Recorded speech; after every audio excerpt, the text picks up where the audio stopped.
ఈ మధ్యకాలంలో వైసీపీ వాళ్ళు శాసన మండలికి వెళ్తున్నారు. మరి అసెంబ్లీకి ఎందుకు రావట్లేదు? యాజ్ ఎ చీఫ్ విప్ గా మేము ప్రజా సమస్యలు చర్చించడానికి వైసీపీ ఎమ్మెల్యేలందరినీ ఎమ్మెల్యే జగన్మోహన్ రెడ్డి గారితో సహా ప్రతిపక్ష ఎమ్మెల్యేలు అందరూ కూడా అసెంబ్లీకి రావాలని మేము కోరుకుంటున్నాం. ఎందుకంటే ఎలాంటి సమస్యలైనా చర్చించడానికి మేము సిద్ధంగా ఉన్నాం.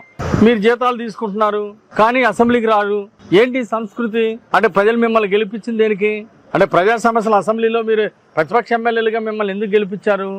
మీ 11 మందిని గెలిపించినా ఆ 11 మంది అన్న అసెంబ్లీలో మాట్లాడతారు. ప్రజా సమస్యలు, రైతుల సమస్యలు, కార్మిక సమస్యలు నుండి మాట్లాడతారంటే అది కూడా లేదు. జీతం తీసుకుంటున్నారు, అసెంబ్లీకి రాకుండా ఎగదొబ్బుతున్నారు.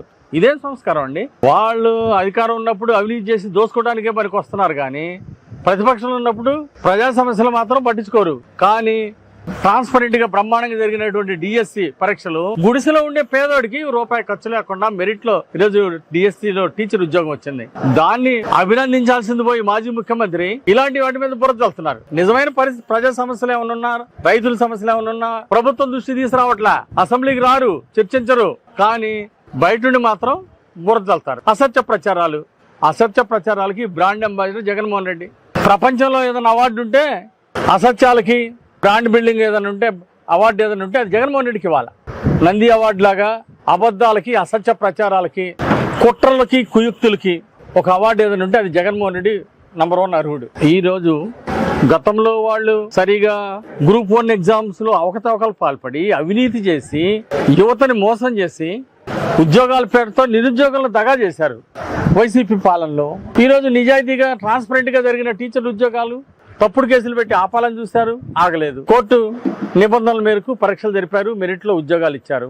అది చూసి ఓర్చుకోలేని పరిస్థితి. 5 ఏళ్ళు మీరు ఇవ్వలేదు కాబట్టి 5 సార్లు డిఎస్సి ఇస్తామన్నారు, ఒక్కసారి కూడా ఇవ్వలేదు. 1000 మంది టీచర్లు ఇస్తామన్నారు, ఒక్క ఉద్యోగం ఇవ్వలేదు.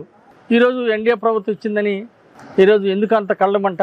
ఈరోజు అమరావతి అభివృద్ధి చూసి ఓర్చుకోలేకపోతున్నారు. పోలవరం నిర్మాణం చకచక జరిగితే ఓర్చుకోలేకపోతున్నారు. విశాఖ ఉక్కు లాభాల బాటలో ముందుకు పోతే చూసి ఏడుస్తా ఉన్నారు. ఇవి అభివృద్ధి చూసి ఓర్చుకోలేకనే ఈ విష ప్రచారాలు చేస్తా ఉన్నాడు జగన్మోహన్ రెడ్డి. ప్రజలు మరొక్కసారి ఘాటుగా బుద్ధి చెప్తారు. మీరు దమ్ముంటే రండి, అసెంబ్లీకి రండి, చర్చిద్దాం. ఎలాంటి సమస్య ఏదైనా చర్చించడానికి ప్రభుత్వం సిద్ధంగా ఉంది.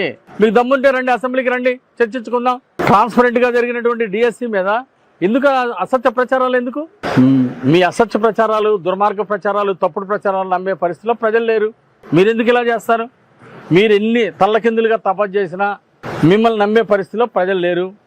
ఎమ్మెల్సీలేమో ఆడికెళ్ళి శాసన మండలిలో మాట్లాడాలంట, అసెంబ్లీకి ఏమో వీళ్ళు జీతాలు తీసుకొని ఎగ్గొడతారంట. ఇదేం సంస్కృతి? ముద్దున్నోళ్ళు ఎవరైనా ఇలా చేస్తారా? మాజీ ముఖ్యమంత్రి జగన్మోహన్ రెడ్డికి బుద్ధి లేదు. ఆయనకున్నదల్లా అవినీతి దాహం ఒక్కటే. ఈ రోజు అసత్య ప్రచారాలకి ప్రజలు మళ్ళీ ఒకసారి గుడిపాఠం చెప్పడానికి ప్రజలు సంసిద్ధంగా ఉన్నారు. అసెంబ్లీకి రమ్మని మేము ప్రతిపక్ష ఎమ్మెల్యేలను స్వాగతిస్తున్నాం. వాళ్ళే ఉద్దేశపూర్వకంగా ఎగ్గొడుతున్నారు. ఈసారైనా అసెంబ్లీకి వస్తారైనా, దమ్ముంటే ఈసారైనా అసెంబ్లీకి రావాలని చర్చించాలని మేము కోరుతున్నాం. దమ్ముంటే అసెంబ్లీకి రండి, చర్చిద్దాం. చౌకబారు మాటలు, చౌకబారు విమర్శలు, అసత్య ప్రచారాలు చేయకుండా ఉంటే ప్రజలు హర్షిస్తారు. డిఎస్సి మీద చేసిన దుష్ప్రచారానికి జగన్మోహన్ రెడ్డి క్షమాపణ చెప్పాలి ప్రజలకి. అంటే వచ్చినటువంటి ప్రజలకు కూడా నేను అభినందనలు, ధన్యవాదాలు తెలియజేస్తున్నా. ఈ ప్రభుత్వం మీద నమ్మకంతో ప్రజా దర్బార్కి వచ్చారు. ఖచ్చితంగా గతంలో సమస్యలు చాలా పరిష్కారమని ఈ రోజు వచ్చినటువంటి సమస్యల్ని 15 రోజుల్లో వెంటనే 2 వారాల్లో ఆ సమస్యలు పరిష్కరించి ప్రజలకు అండగా అధికారులు నిలబడతారని నేను ఆశాభావం వ్యక్తం చేస్తున్నా. నమస్కారం.